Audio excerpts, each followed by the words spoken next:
গোপালগঞ্জে তেল আসতে সন্ধ্যা হবে এই পর্যন্ত ভোগান্তি হতে পারে জনসাধারণের।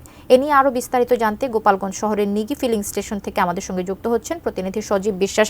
সজীব বিশ্বাস, যেটি আমরা বলছিলাম যে গোপালগঞ্জে তেল আসতে সন্ধ্যা হতে পারে, এতে করে তো জনসাধারণের দুর্ভোগ কিছুটা সৃষ্টি হবে, সেই বিষয়টি নিয়ে একটু আপনার কাছ থেকে জানতে চাইব। আপনারা জানেন যে 4 দিন ধরে কর্মবিরতি পালন করছে সেখানে শ্রমিক ট্যাঙ্ক লরি শ্রমিকরা যারা আছেন তারা, সেক্ষেত্রে তারা এখন স্থগিত করেছে, কিন্তু তারা যেটি বলছে যদি তাদের দাবিগুলো মেনে নেওয়া না হয় তাহলে তারা আবারও তাদের কর্মবিরতি শুরু করবেন। আমরা চেষ্টা করছি আমাদের গোপালগঞ্জ প্রতিনিধির সঙ্গে যুক্ত হওয়ার জন্য, তিনি আছেন গোপালগঞ্জ শহরের নিগি ফিলিং স্টেশনে।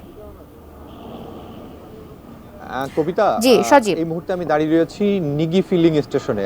আপনি দেখতে পাচ্ছেন আমার পেছনে কিন্তু যে পাম্প, সেই পাম্পে কিন্তু এই যে মাত্র একটি গাড়ি কিন্তু ডিজেল নিতে এসেছিল, সেই গাড়িটি কিন্তু ফিরে গেল এবং এখানে এখন পর্যন্ত পেট্রোল যে তেলটি, সেই তেলটি শেষ, অকটেন দিয়ে শুধু স্টেশন চলছে। এবং একটু বলে রাখি যে এখন কিন্তু বড় মৌসুম চলছে, এই বড় মৌসুমে কিন্তু ডিজেলের একটি ব্যাপক চাহিদা কিন্তু রয়েছে গোপালগঞ্জে। এবং গতকাল সকাল বা দুপুর থেকেই কিন্তু 22টি স্টেশনের প্রায় অধিকাংশ ফিলিং স্টেশনেই কিন্তু তেল প্রায় শেষ হয়ে গিয়েছে এবং 2-1টি স্টেশনে কিন্তু এখন পর্যন্ত কিছু তেল রয়েছে, যেমন কোনো ফিলিং স্টেশনে ডিজেল আছে তো পেট্রোল নেই বা অকটেন নেই, বা কিছু স্টেশনে অকটেন আছে বা ডিজেল নেই পেট্রোল নেই, এরকম হচ্ছে। এবং আরেকটু জিনিস বলে রাখি যে এই আমাদের ঢাকা খুলনা মহাসড়কের উপরেই কিন্তু প্রায় অনেকগুলো পাম্প রয়েছে এবং সেই ঢাকা খুলনা মহাসড়কে দিয়ে কিন্তু যে সকল পরিবহন, লোকাল বাস বা